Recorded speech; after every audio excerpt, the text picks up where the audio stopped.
నా శత్రువుల ఎదురు బలమైన కోటగా ఉన్నా అంటే నా బలమైన కోట నా దేవుడును నాకు బలంగా ఎప్పుడైతే ఉంటాడో నా శత్రువుల ఎదుట నేను ఎలా ఉన్నానంటే బలమైన కోటగా ఉంటుంది. కాబట్టి ఎందుకని ఈ మాట అనగలుగుతున్నాడంటే మరి పైన ఏమన్నాడు, దేవా నా మొర్ర ఆలకింపు, నా ప్రార్థనకు చెవియొగ్గుము అన్నాడు. కాబట్టి ఆయన దేవుడు విన్న ప్రార్థన, విన్న మొర్రను ఏం చేశాడంటే మరి దావీదు యొక్క ప్రార్థన అంగీకరించాడు.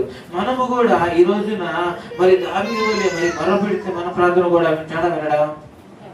వింటాడు. కానీ మనం ఏం చేస్తున్నామంటే మరి దేవుడికి 3 గంటల సమయాన్ని కూడా మనం ఇవ్వలేకపోతూ ఉన్నాం. కాబట్టి మరి ప్రతి ఒక్కరు కూడా మరి దేవుడికి దగ్గర మరి ఆశీర్వాదం కావాలి, నా బిడ్డలు జీవింపబడాలి, నా భర్త మారాలి, నా పిల్లలు మారాలి అని అంటూ ఉంటారే కానీ ఆశ్రయముగా మరి దావీదు గారు ఎలా దేవుడిని ఆశ్రయము చేసుకున్నాడో అటువంటి ఆశ్రయము కలిగి మనము లేము. ఎందుకంటే మన బిడ్డలు కానీ మన కుటుంబము కానీ జీవించబడాలి అంటే ఇప్పుడైతే మనం ఆశ్రయముగా దేవుడి మీద మరి ఆధారపడతాము. దావీదు ఆశ్రయించాడు, దేవుడిని ఆశ్రయించాడు. కాబట్టి ఆ దావీదు ఒక రాజుగా మరి పరిపాలన చేశాడు. అంతేకాదు కానీ వారు ప్రతి ఒక్క చోట కూడా విజయాన్ని చూడగలిగాడు. అదే విధముగా మనము కూడా దేవుడిని ఎప్పుడైతే మనం ఆశ్రయిస్తామో మన పిల్లల జీవితాల్లో కూడా ఆశీర్వాదాన్ని చూడగలం. అంతేకాదు కానీ మన కుటుంబంలో కూడా ఒక ఆశీర్వాదాన్ని, గొప్ప కార్యాలు మనము చూడగలం. కాబట్టి నా శత్రువుల ఎదుట బలమైన కోటగా ఉంటేవి, యుగ యుగములు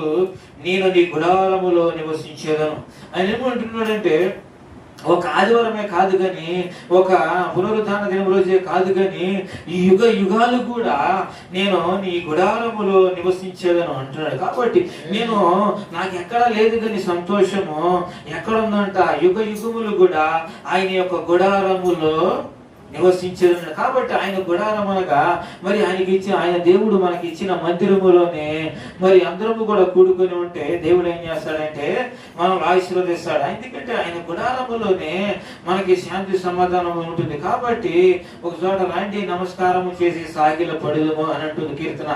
కాబట్టి మనము కూడా ఏం చేయాలంటే మనకు ఒక సన్నిధి దేవుడు మనకు అనుగ్రహించాడు. షారోను ప్రేయర్ ఫెలోషిప్ ని మనకి ఇచ్చినప్పుడు మనకున్న బాధలు మనుషులతో చెప్పుకుంటే తీరవు. కానీ ఎప్పుడైతే ఆయన సన్నిధికి మనం వచ్చి ఆయన మాట మనం ఎప్పుడైతే దేవునికి మొర పెడతామో ఆయన మన మొర విని మరి దావీదుకి మరి అనుగ్రహించిన దేవుడు, మరి ఆయన ప్రార్థన కింద జవాబు ఇచ్చిన దేవుడు మన జవాబు కూడా దేవుడు ప్రతిఫలాన్ని ఇస్తాడు. ఎందుకంటే ఆయన దగ్గరికి మనం వచ్చాము. గబుక్కున కొందరు ఏమనుకుంటున్నారంటే ఈ రోజులను బట్టి వాక్యము ఇంట్లో ఉండి వినినా వాక్యమే కదా, వీధుల్లో ఉండి కూర్చున్నా విని ఉన్నా వాక్యమే కదా అంటున్నారు. వీధిలో కూర్చున్న వాక్యమే కానీ దేవుడు మనకొక మందిరాన్ని మనకి నిర్ణయించాడు, మనకొక మందిరాన్ని దేవుడు ఇచ్చాడు. కాబట్టి మనం ఏం చేయాలంటే అనుకూలంగా, ఎవరంటే మరి ఇంట్లో ఉండి నేను వింటున్నాను దేవుడి మాటలు, నేను దేవుడి మాటలు వింటున్నా కదా అని అనుకునే వాళ్ళు ఎవరు అంటే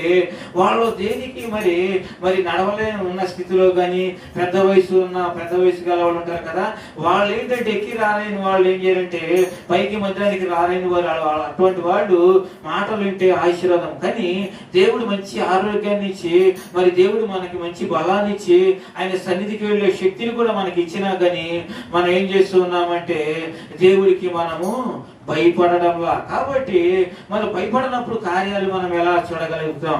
కానీ దేవుడు ఏమన్నాడంటే నీ గుడారములో నేను యుగ యుగములు ఉండాలని దావీదు యొక్క మహారాజు మరి అంటున్నాడు. కానీ అటువంటి రాజే మనం అన్నప్పుడు మనము కూడా మనం ఏం చేయాలి? మనము ఆయన మాట విని ఆయనకి మనము లోబడాలి. కాబట్టి అదే విధముగానే ఇప్పుడు చదువుకున్న వాక్య భాగంలోనే లాస్ట్ వచ్చిన సహాయం, దినదినము నా మృక్కుబడులను నేను చెల్లించినట్లు నీ నామమును నిత్యము కీర్తించేదను. దేవుని నామ స్తోత్రము కలుగును గాక. మరి ఇక్కడ దావీదు యొక్క మహారాజు మరి ప్రార్థన విన్నాడు. కానీ మళ్ళీ 4లోకి వచ్చేపాటి యుగ యుగములు కూడా నీ సన్నిధిలో నేను ఉండాలని ఆశపడుతూ ఉన్నాడు. అట్లాగే అదే విధముగానే ఆయన రాసిన పాఠంలోనే మరి 8వ వచనంలో ఏమన్నాడంటే ఇక్కడ దినము కూడా నా మొక్కుబడులను నేను చెల్లించినట్లు నీ నామమును నిత్యము కీర్తించేదను. ఆయన మొక్కుబడులు ఏంటంటే నేను బ్రతికున్నంత కాలము కూడా దేవుడిని నేను ఆరాధించాలి, దేవుడిని నేను స్తుతించాలి, దేవుడిని నేను మహిమపరచాలని ఆశ ఆయనది. కాబట్టి ఈ ఆశ అనేది ఆయన ఏం చేశాడంటే దినము కూడా నా మొక్కుబడులు, ఆయనకున్న మొక్కుబడి ఏంటంటే అప్పుడు 145 కీర్తనలు చదువుతూ రాస్తూ అంటాడు కదా, రాజువైన నా దేవా నేను నిన్ను ఘనపరిచేదని అన్నాడు. కాబట్టి రాజువైన నా దేవ అంటే ఆయనకున్న స్థితులు మరి ఎక్కడ నుంచి దేవుడు ఏ స్థితికి తీసుకొచ్చాడో మరి ఆ స్థితిని ఏం చేశాడంటే జ్ఞాపకం చేసుకున్నాడు. ఆ స్థితిని జ్ఞాపకం చేసుకొని ఈ రాజుగా అధికారాన్ని ఇవ్వడానికి కారణం ఏంటంటే నాకంటే ఒక రాజు ఉన్నాడు, ఆయన రాజులకు రాజు ప్రభువులకు ప్రభు అని మరి వాక్య భాగం సెలవిస్తూ ఉంది. కాబట్టి దినము కూడా నా మొక్కుబడులను నేను చెల్లించేదని అంటే నా జీవిత కాలమంతా కూడా మరి నా దినములన్నీ కృపాక్షేమములే నా వెంట వచ్చినని చెప్పిన విధముగానే ఆయన కృపాక్షేమములు మన వెంట రావాలి అంటే ఆయన మొక్కుకున్న మొక్కుబడులను నేను చెల్లించేదని ఏంటంటే ఆయనను ఆరాధించడమే నా జీవితం. ఎందుకంటే ఆయన్ని స్తుతించడమే నా భాగ్యము, ఆయనను మహిమపరచడమే నా జీవితానికి గొప్ప లక్ష్యమని దావీదు మహారాజు అనుకున్నాడు. కాబట్టి మనము కొంతసేపు కనబడి ఎంతోలేని మాయమైపోయి మన జీవితాల్లో కూడా మనము కూడా దావీదు వలె మరి దావీదు మీద ఆశ్రయముగా పెట్టుకొని మరి యుగములు కూడా నీ సన్నిధిలో కనపడాలని మరి ఆయన దావీదు గారు ఎలా ఉన్నాడో మనము కూడా మన బ్రతుకు దినములన్నీ కూడా మన జీవితంలో మనం కృపాక్షేమములు మన వెంట రావాలంటే మరి దావీదు గారు లాగా మనము కూడా ఏం చేయాలంటే దేవుని మీద ఆధారపడితే మనము ఆ క్షేమాన్ని ఆ స్థితిని మనందరము కూడా చూడగలం. కాబట్టి చిన్న వాక్యము మరి దేవుడు దీవించునుగాక. చిన్న ప్రార్థన చేసుకొని మరి సేవకులకి సమయాన్ని ఇద్దాం. స్తోత్రములు ప్రభువా, మహాపరిశుద్ధుడా, ప్రేమ గల మా తండ్రి, ఇదిగో నాయన ఇప్పుడు వరకు ప్రభువా మీరు ప్రభు నాయన మీరు మాతో మాట్లాడిన విధానం బట్టి నీకు వందనాలు పరిశుద్ధాత్ముడా. ఎంతైనాను ప్రభు నా తండ్రి మీకు లేని వందనములు అంతే కాదు నేను ప్రభు వేనాడుతో కూడా ప్రభు నిన్ను స్తుతించినాను, నీ రుణాన్ని మేము తీర్చలేము. ఇదిగో ప్రభు ఇంకా రావాల్సిన వారు ఉన్నారు ప్రభు, నడిపించండి నాయన. ఇదిగో ప్రభు గురిపించండి నాయన. హృదయంలో ప్రభు వెళ్ళాలి, దేవుని ఆరాధించాలని ప్రభు నా తండ్రి ప్రభు నడిచిన సమయాన్ని ప్రభు నా తండ్రి ఇదిగో నాయన వినియోగం చేసుకోకుండా ప్రభు నా తండ్రి ఇదిగో ప్రభు నేను కొనియాడే భాగ్యాన్ని ఇవ్వండి నాయన. ఇదిగో ప్రభు నా తండ్రి ఇదిగో నాయన కోరాహు కుమారులు ఒక దినము గడుపుట 1000 దినముల కంటే శ్రేష్టమని నీ వాక్య భాగం సెలవిస్తుంది ప్రభు. ఇదిగో నాయన 1000 దినముల ఆశీర్వాదాన్ని ప్రభు నా తండ్రి అయ్యా మా సంఘానికి వస్తున్న ప్రతి ఒక్క కుటుంబం కూడా కోల్పోకూడదు నాయన. ఇదిగో ప్రభు 1000 దినముల కంటే కూడా ఆశీర్వాదం అని ప్రభు నాయన నీ వాక్య భాగం సెలవిస్తుంది నాయన. ఇదిగో నాయన ఈ ఆశీర్వాదాన్ని అంతా కూడా ప్రభు నాయన అయ్యా మా మధ్యాహ్నం వస్తున్న ప్రతి ఒక్క కుటుంబం కూడా ప్రభు నాయన పొందుకొని వెళ్ళే భాగ్యాన్ని మీరు అనిపించి సహాయం చేయమని. అంతేకాదు ప్రభు సేవకులు నిలబడిచుండగా తండ్రి ఇదిగో నాయన అయ్యా మా అందరికీ కావాల్సిన వర్తమానాన్ని ప్రభు నాయన సేవకుల ద్వారా మీరు మాకు అందించమని. ఇదిగో ప్రభు సేవకులు చెప్తున్న ప్రతి ఒక్క మాట ప్రభు నాయన ఇదిగో ప్రభు వాటిని మర్చిపోకుండా ప్రభు నాయన అయ్యా హృదయం అనే పలక మీద వాటిని రాసుకొని నాయన ఇదిగో భద్రపరుచుకొని ప్రభు నాయన నీ యందు భయభక్తులు కలిగి నడుచుకునే జీవితాలను అందరూ కూడా మీరు అనుగ్రహించి సహాయం చేసి మీరు మాత్రమే మహిమ పొందమని యేసయ్య అతి పరిశుద్ధ శక్తి కలిగిన నామములో అడుగుచున్నాను తండ్రి, ఆమేన్.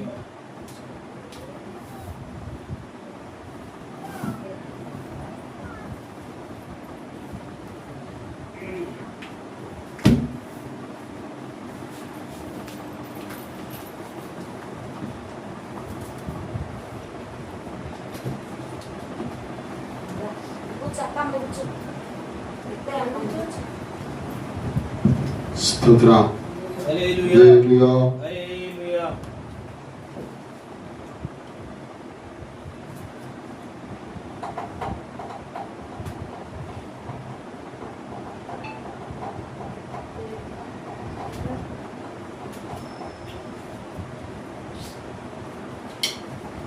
Praise the lord. హల్లెలూయా.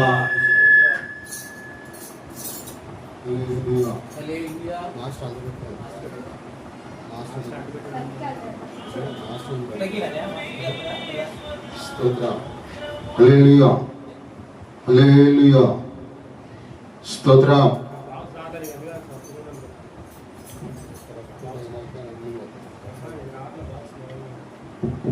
స్తోత్రం. నిన్ను విడచి నీ ప్రేమ మరచి, స్తోత్రం. నిన్ను విడచి నీ ప్రేమ మరచి నేను పోగలను దేవా. ఎవరు నీ ప్రేమ నాకిలా చూపగలరు, ఎవరు నీ ప్రేమ నాకిలా చూపగలరు. నా దేవా, నా దేవా, నా దేవా, నిన్ను విడచి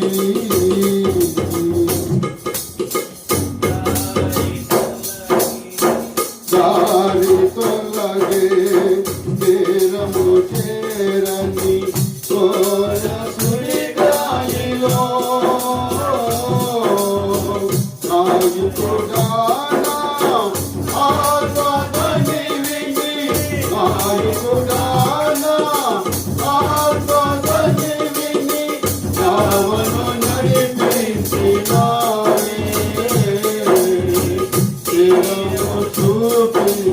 చూపించినావే, నావను నడిపించినావే,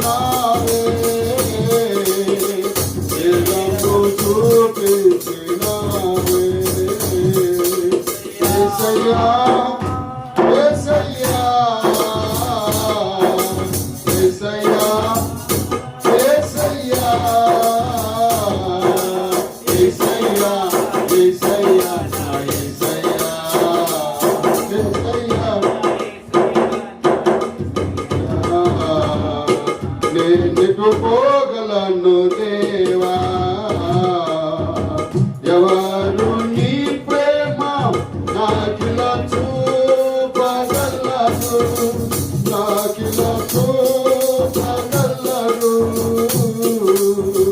నా దేవా, నా దేవా, నా దేవా, నిన్ను విడచి నీ ప్రేమ మరచి నేను పోగలను దేవా. ఎవరు నీ ప్రేమ నాకిలా చూపగలరు, ఎవరు నీ ప్రేమ నాకిలా చూపగలరు. నా దేవా, నా దేవా, నా దేవా,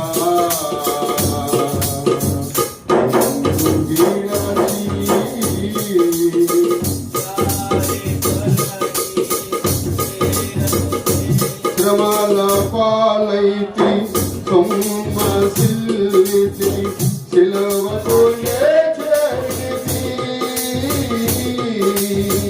శ్రమల పాలైతి సొమ్మసిల్లితి సిలువకు చేరితి. శ్రీకరుడానా సిలువను మోసి, శ్రీకరుడానా సిలువను మోసి ఆదరణే చూపినావే. నూతన ఫలమిచ్చినావే,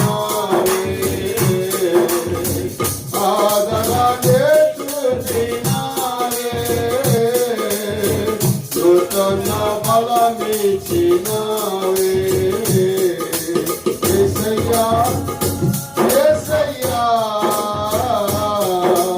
యేసయ్యా, యేసయ్యా, యేసయ్యా, యేసయ్యా, నా యేసయ్యా, యేసయ్యా, యేసయ్యా, నా యేసయ్యా. నేనెటు పోగలను దేవా, ఎవరు నీ ప్రేమ నాకిలా చూపగలరు, నాకిలా చూపగలరు. నిన్ను విడచి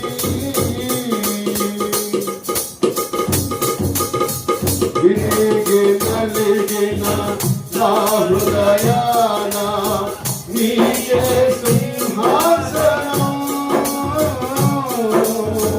విరిగి నలిగిన నా హృదయాన నీకే సింహాసనం. శ్రీమంతుడానా శరణు రాజా, శ్రీమంతుడానా శరణు రాజా, బ్రతికిదా నీ కోసమే సావైనా లాభమే.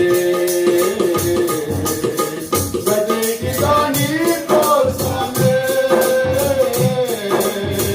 సావైనా లాభమే. యేసయ్యా యేసయ్యా యేసయ్యా యేసయ్యా యేసయ్యా యేసయ్యా యేసయ్యా యేసయ్యా యేసయ్యా ఎందుకు పోగలను దేవా, ఎవరు నీ ప్రేమ సాకిలతో పగలదు, ఎవరు నీ ప్రేమ సాకిలతో పగలదు, నాకిలతో పగలదు. నిన్ను విడచి నీ ప్రేమ మరచి, నిన్ను విడచి నీ ప్రేమ మరచి, ఎందుకు పోగలను దేవా, ఎవరు నీ ప్రేమ సాకిలతో పగలదు, ఎవరు నీ ప్రేమ సాకిలతో పగలదు. నా దేవా నా దేవా నా దేవా నా దేవా, నిన్ను విడచి. స్తోత్రం. హల్లెలూయా. హల్లెలూయా. ఇలా యాకోబు పత్రిక కొద్ది నిమిషాలు. యాకోబు పత్రిక ఎంటి దినంలో మనం దేవుని ఎలా ఉండాలి కొద్ది నిమిషాలు లేదా దేవుని యొక్క వాక్యాన్ని వినాలి. యాకోబు పత్రిక 5వ అధ్యాయం 17-18 వచ్చిన ఒకసారి చదువుకున్నాం. యాకోబు పత్రిక 5వ అధ్యాయం 17-18 వచ్చిన.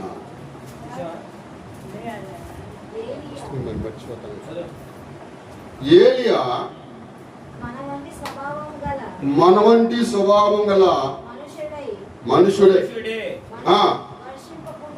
వర్షింపకున్నట్లు అతడు ఆసక్తితో ప్రార్థన చేయగా 3.5 సంవత్సరములు వర్షింపలేదు. అతడు మరలా ప్రార్థన చేయగా ఆకాశం వర్షం ఇచ్చును, భూమి తన ఫలం ఇచ్చును. స్తోత్రం. ఈ మాటలో దేవుడు మన ఇంట్లో దీవించును గాక. ఇలా ఈ వాక్య భాగాన్ని మనం గమనించినట్లయితే ఈ ఏలియా అంత గొప్పవాడు ఏమి కాదని వాక్యం చెబుతుంది. అమ్మా మాట్లాడుతున్నా. ఏలియా అంత గొప్పవాడేమి కాదు. అయితే ప్రియ దేవుడిరా, ఒకసారి మనం అనుకుంటాము నేను చేసే ప్రార్థనకే దేవుడు జవాబిస్తున్నాడు అనుకుంటాం. నేనంటాను ఆ ప్రార్థన రుడి చేయగలిగినటువంటి గొప్ప దేవుడు ఆ ప్రార్థన ఆలకించి మన ఇళ్ళ ఖాళీ చేయబోతే మన పని ఖాళీ. హల్లెలూయా. ఈ ఏలియా అంత గొప్పవాడు కాకున్నప్పుడు కూడాను గొప్ప దేవుడైన యెహోవా మీద గొప్ప విశ్వాసముతో దేవుడిని ఆనుకొని ప్రార్థన చేశాడంట. హల్లెలూయా. హల్లెలూయా. ఎలా ప్రార్థన చేశాడు? ఏలియా స్వభావము గల మనుషుడే వర్షింపుకున్నట్లు అతడు ఆసక్తితో ప్రార్థన చేయగా 3.5 సంవత్సరములు వరకు భూమి మీద వర్షము పడకుండా హల్లెలూయా. ఈ భూమి మీద ఎవరు కూడా అంత గొప్ప మనుషులు లేరు. ఈ రోజున సమాజం ఏమైపోయిందంటే, అమ్మో అయ్యగారు ప్రార్థన చేస్తేనంట దీవుల్ని దిమ్మరించబడతాయి, కుమ్మరించబడతాయి. స్తోత్ర. ఏ మనుషుడు ఈ లోకములు అంత గొప్పవాడు లేడు. ఉన్నాడా? ఉన్నాడంటారా? ఇప్పుడు మోషేని మనం జ్ఞాపకం చేసుకున్నట్లయితే, మోషేని దేవుడు ఏమన్నాడు? నా ఇల్లంతటిలో నమ్మకమైన స్తోత్రం. హల్లెలూయా. అంటే ఆ మాట ఎందుకు వచ్చిందయ్యా అంటే, మోషే గొప్పవాడేనా? లేదంటే మోషేలో ఏమన్నా దేవుని కంటే ఎక్కువ గుణలక్షణాలు ఏమన్నా ఉన్నాయా? నమ్మకంగా ఉన్నాడు ఆయన దేవుని సన్నిధానంలో దేవుడు అప్పగించిన పనిలో బహు నమ్మకం కలిగి ఉన్నాడు. ఆ నమ్మకత్వం కలిగి ఉన్నాడు కనుకనే మోషేని దేవుడు ఏమన్నాడంటే, నా ఇల్లంతట్లో కూడా నమ్మకమైన స్తోత్రం. మోషే ద్వారా దేవుడు ఎన్నో అద్భుతాలు చేశాడు. అవునా? ఐగుప్తులు ఎన్ని కార్యాలు చేశాడు? దాని దగ్గర 9 తెగుళ్ళు 11 తెగుళ్ళు దాకా దేవుడు పంపాడు. తన ఎడల మొదలు చేసిన కార్యం ఏంటి అంటే, తన చెయ్యి లోపల పెట్టగానే మళ్ళీ తీసినప్పుడు స్తోత్రం. మరలా తన చెయ్యినంట మరలా లోన పెట్టుకుంటే స్తోత్రం. ఏదైనా దేవుడి సెలవీయకుండా ఏది కాదు. మానవుడు కొన్ని ప్రయత్నాలలో సొంత ప్రయత్నాలు చేసి ఏమవుతున్నాడంటే ఓడిపోతున్నాడు. సొంత ప్రయత్నాలు చేసి సొంత పెత్తనాలు సొంత ప్రయత్నాలు దేవుడి దగ్గర పనికిరా. దేవుడు మన దేవుడు ఎలాంటి వాడయ్యా అంటే, మానవుడు అసాధ్యముగా ఎంచి వాటిని దేవుడు అంట సమస్తము సాధ్యముగా ఎంచువాడు. స్తోత్రం. మన వలన చేసే కార్యాలన్నీ అన్ని కూడా ఏమవుతాయంట? సఫలమవుతాయి, విఫలమవుతాయా? విశ్వాసంతో చేస్తే సఫలమవుతాయి. అదే విశ్వాసం లేకుండా చేస్తే హల్లెలూయా. దేవునికి అసాధ్యమైనది అసాధ్యమైనది ఏమున్నది? అసాధ్యమైనది ఏమున్నది? అసాధ్యమైనది ఏమున్నది?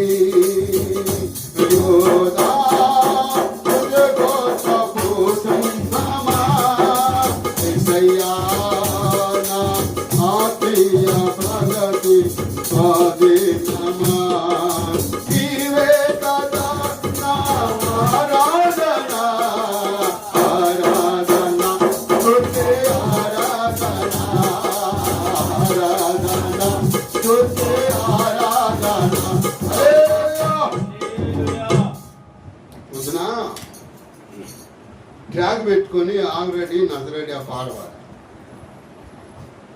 ఇంకొక ఆమె వచ్చింది, మా మేన వాళ్ళే, నజరేయుడా నా యేసయ్యా అంటుంది. మరి ఈ పిల్ల తింటుంది ఏంటంటే నోట్లో చూసి ఏం లేదు. స్తోత్రం. చూసారు ఆ పాట తక్కువ చేసేసి మాకు అంటే నా అమ్మ అది పిల్లలు శాఖలేయడానికి సపరెత్తుంది ఏంటంటే నోట్లో ఏం లేదు. నజరేయుడనే మాట కూడా సరిగ్గా నేను అంటాను. మన ప్రవర్తన, మన కార్యాలు, మన నోటు మాట వినేవాడు బయట చాలా మంది ఉంటారు. స్తోత్రం. అవునా కదా? దాన్ని బట్టి మనం ఏమవ్వాలంటే, విశ్వాసంతో గొప్ప దేవుని ఆనుకొని ఎప్పుడైతే కొనసాగుతామో, మన పట్ల దేవుడు అనేకమైన కార్యాలు సఫలం చేసి నడిపిస్తాడు. మనం ఎప్పుడు చేయాలి?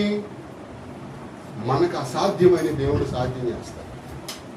మనం దేవుళ్ళరా ఓడిపోవటానికి గల కారణం ఏంటంటే, ఆ గొప్ప దేవుని యందు విశ్వాసంతో నమ్మిక ఉంచి మనం ప్రార్థన చేయలేకపోతున్నాం.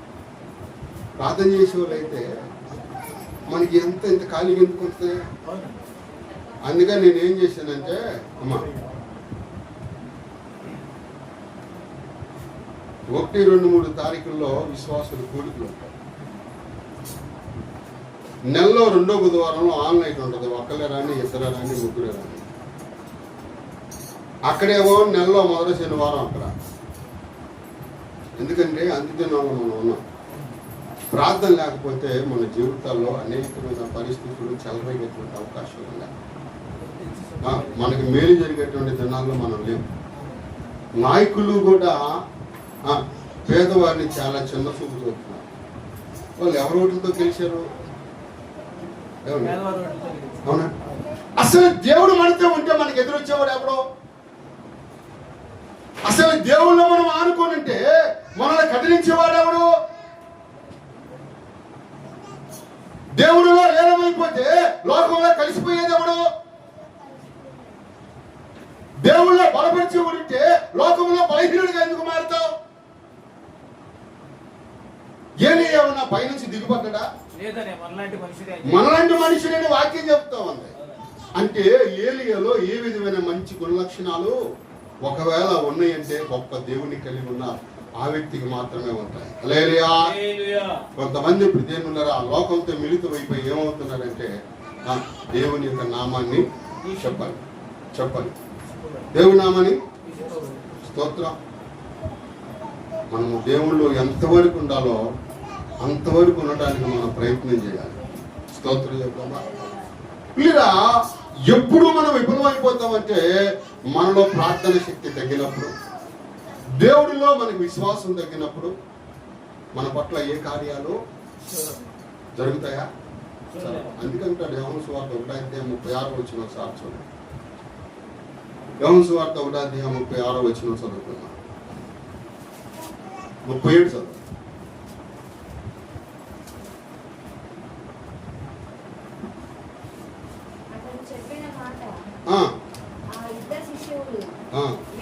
విని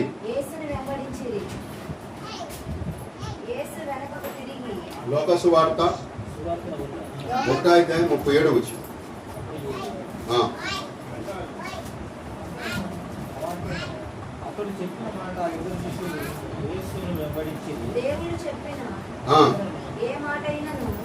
చూడండి. అక్కడ చూడండి ఏమంటాడు? దేవుడు చెప్పిన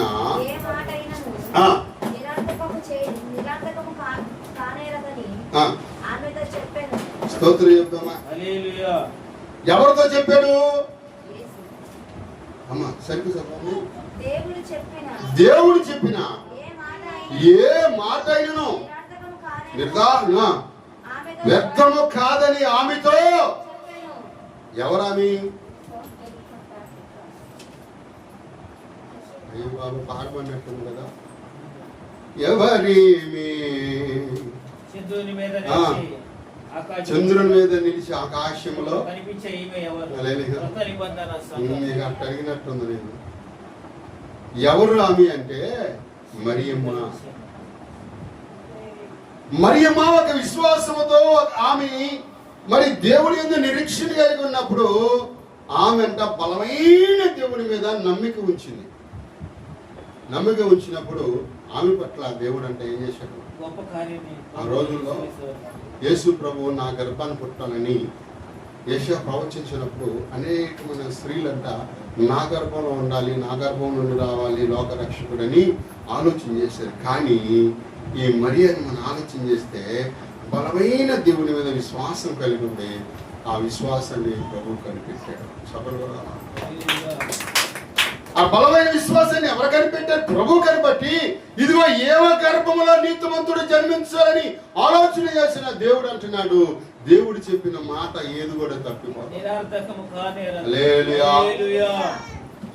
దేవుడు మనకి ఏదైతే చేస్తాడో, ఏదైతే చెప్తాడో అది జరగాలంటే వాక్యానుసారమైన ప్రవర్తన మనలో కనబడాలి.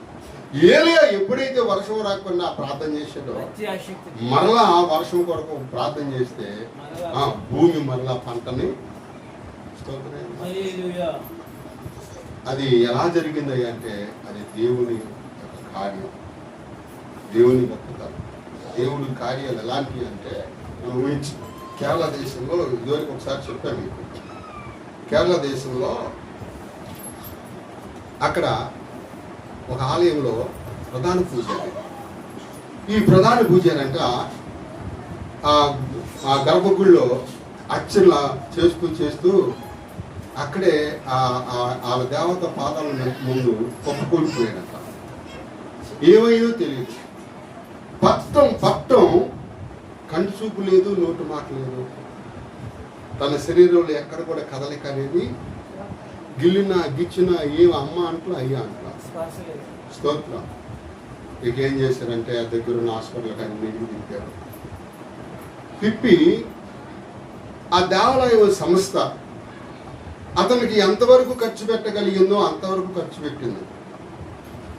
తర్వాత అదే ప్రాంతంలో ఒక పెద్ద హాస్పిటల్ ఉంటే అక్కడ తీసుకెళ్ళారంట. ఈ తలకి, మెదడుకి, ఈ కండరాలకి, ఈ నరాలకి సంబంధించిన డాక్టర్ ఉంటే అక్కడ తీసుకెళ్తే డాక్టర్ అన్నాడంట,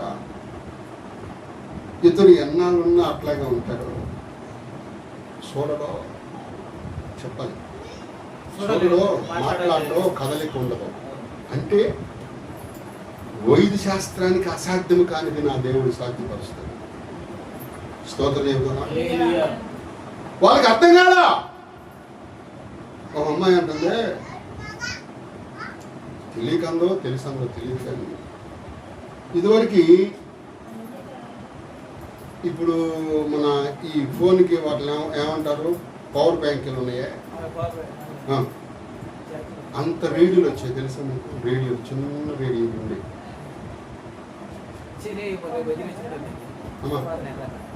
తెలీదా?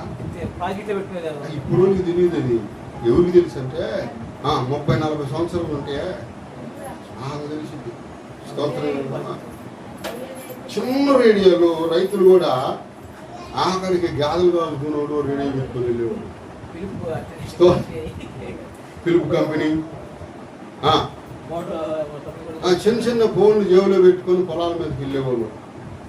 అయితే పిల్లరా అటువంటి రేడియో అతను ఆ దేవాలయంలో తను పూర్తయిన తర్వాత బయట కూర్చొని వార్తలు లేదంటే వాళ్ళకి సంబంధించిన ఏవో ఉంటాయి కదా, అవి పెట్టుకొని వినేవాడంట. అయితే పిల్లరా ఆ రోజు అతను ఏం చేశాడంటే రేడియో తీసుకెళ్ళాలి. అందువల్ల దానికి అయిందంటే దానివల్ల ఏం కాదు. సరే హాస్పిటల్కి తీసుకెళ్ళిన తర్వాత నెలలు గడిచిపోతాయి. డాక్టర్ గారు చెప్పారు కదా, ఎన్నాళ్ళు ఉన్నాయి ఎంత సంగతిలో అని చెప్పారు. అయితే మరి ఎట్లా రేడియో తన మీద పడిందో ఏమో తెలియదు. రేడియో తన మీద పడింది. పడిన వెంటనే రేడియో ఆన్ అయిందంట. ఇది దేవుని కార్యం అంటారా కాదంటారా? మన ఎలా దేవుని కనికరి ఉంటే మన పట్ల ఏదైనా చేయగలరు. స్తోత్రం. దేవుడికి రోత గుట్టేటట్టు బతికేమనుకో ఏమైనా చేయగలరు. స్తోత్రం. కొత్తగా ఈ మధ్య ఒక పాట వచ్చింది కదా, ఏంటది? ఏమైనా చేయగలవు. స్తోత్రం. కాబట్టి ఇప్పుడు ఈ దేనిమిట్లరా దేవుడు అంట ఆయన మహా గొప్పవారు. ఎప్పుడైతే ఆ రేడియో ఆయన మీద పడిందో రేడియో ఆన్ అయిపోయి ఆర్ఎడ్క గారు మూర్తి ఆయన వాక్యం వస్తుందంట. ఎంతమంది తెలుసు ఆయన ఆర్ఎడ్క మూర్తి గారు? ఎంతమంది తెలుసు? ఆ తల్లిదండ్రులు ఆయన ఆహ్వానించిన యేసుప్రభుని అన్నారండి. ఆఖరి కూడా లావడందని పెచ్చబట్టిందంటాను. ఎవరినే? మూర్తి గారిని. ఆయన వాక్యం ఆది కాండం నుంచి ప్రకటన వరకు ఈ 66 పుస్తకాలు కలిగినటువంటి గ్రంథాన్ని అన్ని అధ్యాయాలు 1 సంవత్సరం వరకు బోధించేవాడు. సరే, ఆది కాండం ముగిసింది, నిర్గమకాండంలోకి వచ్చారు. నిర్గమకాండంలో ఒక మాట ఉంటుంది, ఐగుప్తులో ఉన్న తెగులు ఇక మీదట మీకు రావు, నిన్ను స్వస్థపరిచే యెహోవాని నేనే అని ఆ వాక్యాన్ని వివరిస్తున్నాడంట దైవజనుడు. ఆ మాటలో ఈ కోమలో ఉన్నవాడికి ఎక్కడో వినపడుతుంది అంట. అమ్మ జాగ్రత్తగా వినాలి. ఈ మాటలో కోమలో ఉన్నవాడికి రేడియో ఇక్కడ పడింది కదా, ఇక్కడ నుంచి ఎక్కడో ఎవరో మాట్లాడుతున్నట్టుగా వినపడిందంట. మనుషులు అనుకున్నాడంట, ఈ అహో ఎవరో నాకు తెలియదు,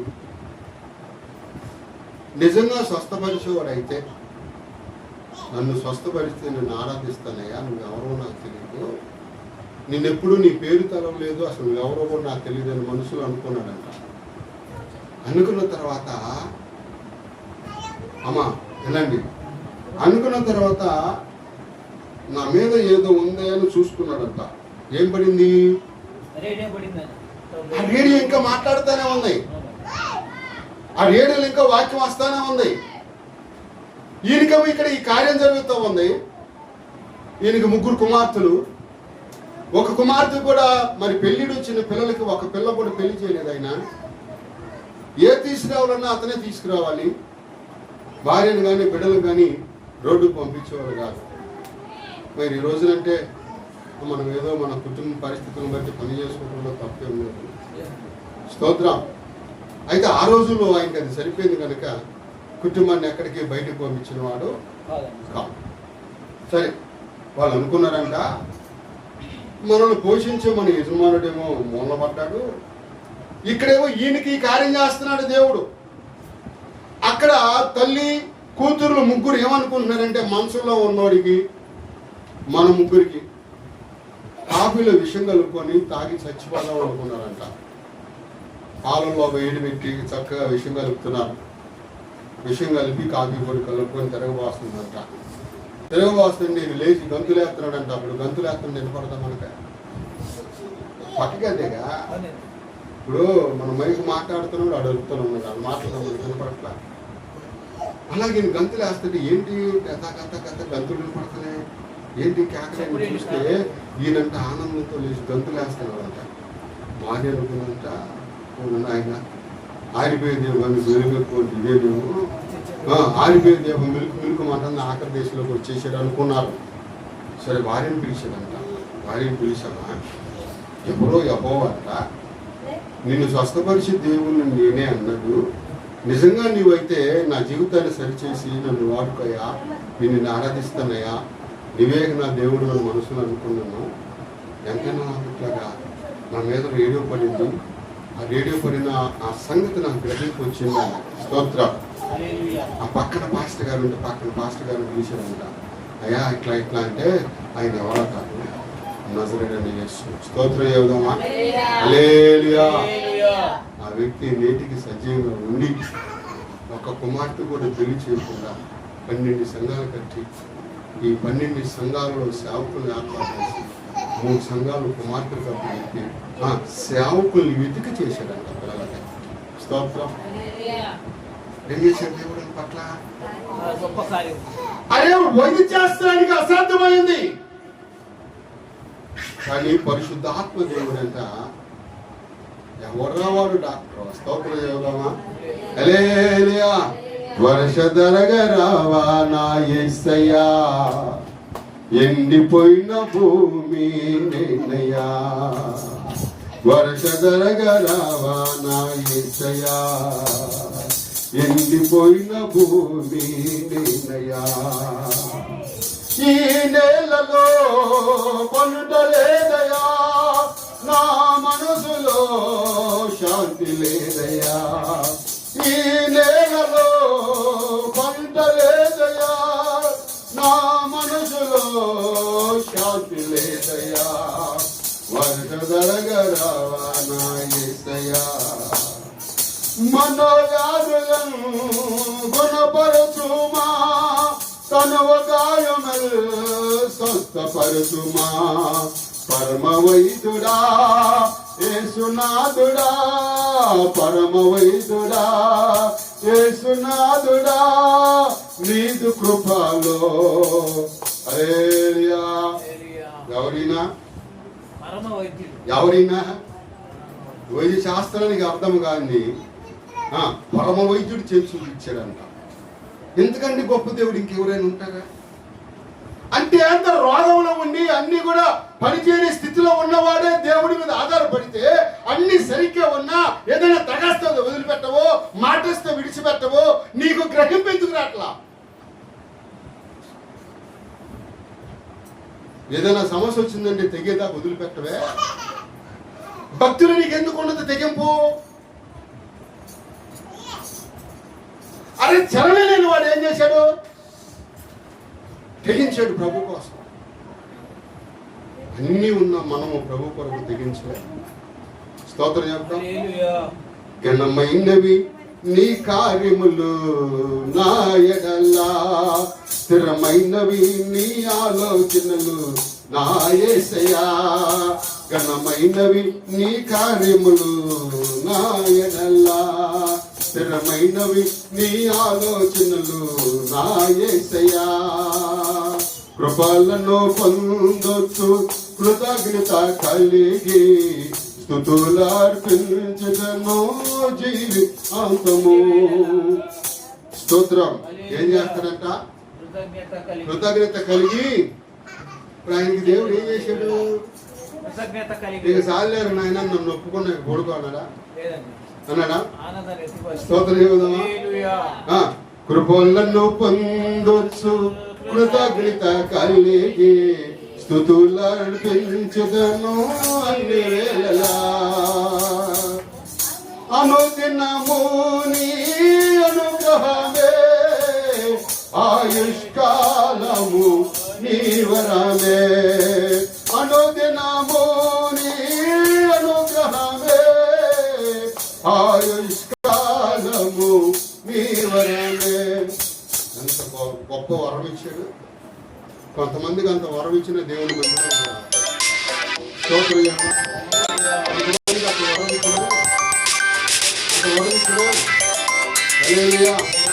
దేవుని సమయంలో సాక్షిగా బ్రతకలేకపోతున్నారు. కారణం ఏమైందంటే వాళ్ళ మనస్సాక్షి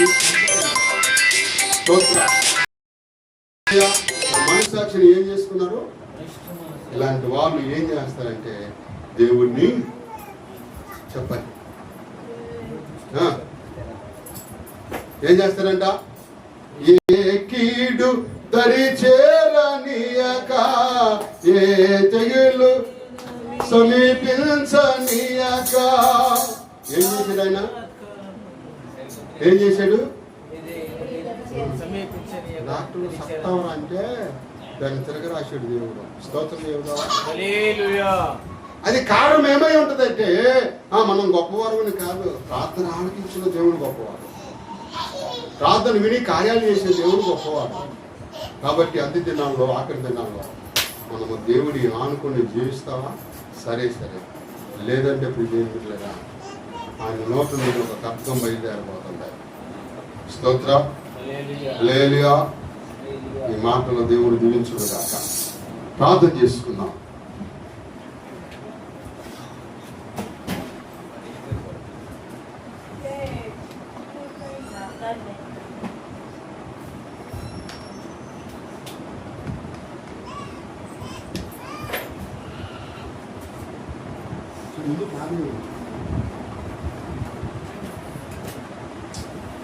స్తోత్రం స్తోత్రం స్తోత్రం స్తోత్రం పరిశుద్ధులని కొందనాలు ప్రభా. ప్రేమ గల దేవానికి కొందనాలు. దయగల తండ్రి గురుబల ప్రభా, నాయన ఈ మధ్యాహ్నకాల సమయంలో నాయన మాకు నాకు సమీక్షించడానికి నీకు లెక్కలేని స్థితి స్తోత్రాలు ప్రభా. గొప్ప దేవానికి కొందనాలు. అయానికి ఏమిచ్చి మెరుగు తీర్చుకోగల ప్రభానికి స్తోత్రాలు నా తండ్రి. అయా గడిచిన కాలం, గడిచిన దినంలో, గడిచిన రోజులన్నీ కూడా ప్రభా ఎంతగానో ప్రేమించి నీ లెక్కలలో దాచిపెట్టిన ప్రభా, సజీవ లెక్కలో ఉంచేవంటే నిజంగా నీ కృపే, నీ ప్రేమైన ప్రభా. నీ కృపను పొందుకోలేక, ప్రేమను పొందుకోలేక నా తండ్రి ఎంతో మంది నీకు దూరం అయిపోతున్నారు. మాకు నాకు సమీక్షించడానికి నీకు పొందనాలు అయా. ఇదిగో నా తండ్రి నా ప్రభా, ఇప్పటి వరకు నా ప్రభా పాటల్లో మీరు వాక్యాల్లో వాక్యం దానం